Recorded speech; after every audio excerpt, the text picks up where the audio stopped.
Okay, so the actuator had air flowing completely through it. Obviously, the diaphragm has failed.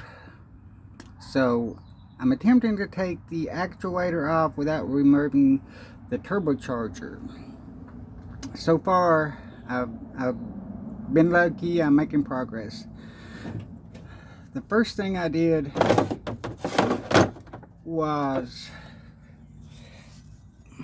remove this brace from the bottom of the turbocharger. It's still being held on by the intake manifold and whatnot, so it's not going anywhere. And this thing was attached to the bottom. Let's see, like that. Okay, bolts into the motor block and to the bottom of the turbocharger. It looked pretty rusty and all, and I was afraid of breaking the bolts off, which it really wouldn't have mattered that much considering it's just a brace, and I could have drilled them out.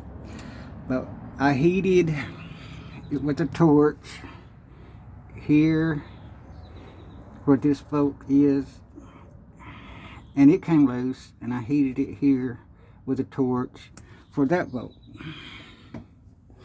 And one came out, one broke. So that's not a big deal. The brace still came off. So anyway, so I had that out of the way now. So the actuator is bolted on behind that brace. There's 2 bolts behind that brace going up into the turbocharger that holds the actuator on. And those 2 bolts just came right out. No problem. Now I did have to use a swivel head on the extension, ran it down this way, and I was able to get those 2 bolts out using the swivel head and the ratchet. So now, for all intents and purposes, the actuator is free. See here, the actuator itself is free.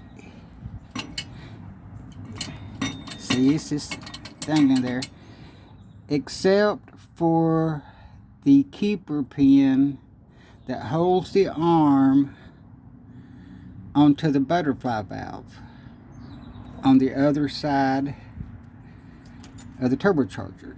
So there's this one keeper pin over there keeping this actuator from just dropping out the bottom here.